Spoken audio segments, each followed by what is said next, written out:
ট্রেনটা যখন বড়লপুর স্টেশনে এসে থামলো তখন সকাল 8টা পেরিয়ে গেছে।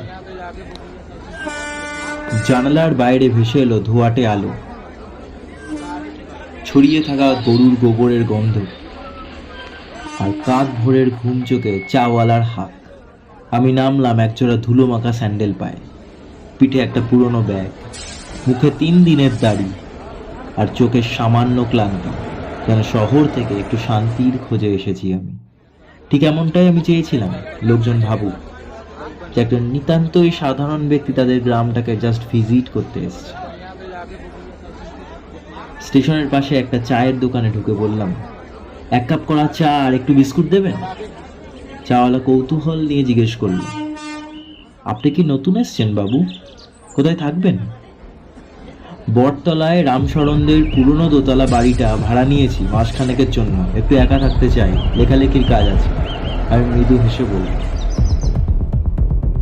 সত্যি বলতে কি আমি এখানে এসেছি একটি ছায়াকে খুঁজতে, একটি ঠান্ডা মিষ্টি কণ্ঠস্বরকে ধরা দিতে। চা খেতে খেতে দোকানের পাশেই দাঁড়ানো 2জন গ্রামবাসীর কথা কানে এলো। কাল রাতেও নাকি দক্ষিণ পাড়ায় ঘন্টা শোনা গেছে। আবার কি একটা তবে বাচ্চা হারালো?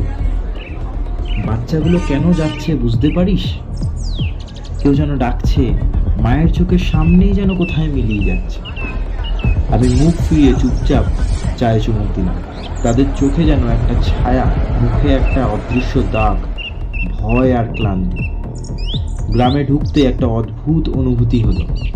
খোলা উঠোনে ছায়া পড়ে আছে, কিন্তু ছেলেমেয়েরা নেই। স্কুল ফাঁকা, খেলার মাঠ নিস্তব্ধ। জায়গাটা যেন এক সময় প্রাণে ভরপুর ছিল, কিন্তু এখন নিঃশব্দতে ভরা। রাস্তায় হাঁটতে হাঁটতে একজন বৃদ্ধার সঙ্গে দেখা হলো। তিনি বললেন, আপনি কি শহর থেকে এসছেন শান্তি খুঁজতে?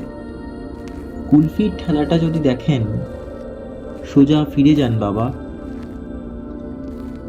আমি কেবল হেসে মাথা নাড়লাম। ভেতরে ভেতরে বুঝতে পারছিলাম এই গ্রামে কিছু একটা এমন আছে যা চোখে দেখা যায় না, কিন্তু মন কুঁচকে দেয়। সন্ধ্যাবেলায় আমি আমার ঘরের জানালা দিয়ে দেখলাম গ্রামের ছোট্ট গলিগুলো নিস্তব্ধ হয়ে পড়েছে। কুকুরগুলো পর্যন্ত এক জায়গায় চুপ করে বসে আছে। শুধু একটা শব্দ বাতাসে ভেসে বেড়াচ্ছে, কুলফি মালাই, ঠান্ডা ঠান্ডা কুলফি মালাই। সন্ধ্যা নামতে শুরু করেছে এবং গ্রামের এক কোণে ভেসে উঠেছে এক অদ্ভুত নিস্তব্ধতা।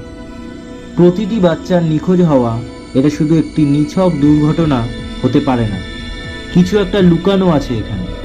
আমি জানি এবং আমি বুঝতে পারছি যে গ্রামবাসীরাও তা জানে, কিন্তু কেউ কিছু বলতে চাইছে না। তাদের মুখে এক ধরনের অদ্ভুত অস্বস্তি এবং আতঙ্ক লেগে রয়েছে, যেন কিছুটি বলার সাহস তারা হারিয়েছে। এই ঘন গভীর বিপদ তাদের থেকে সেই সাহস কেড়ে নিয়েছে।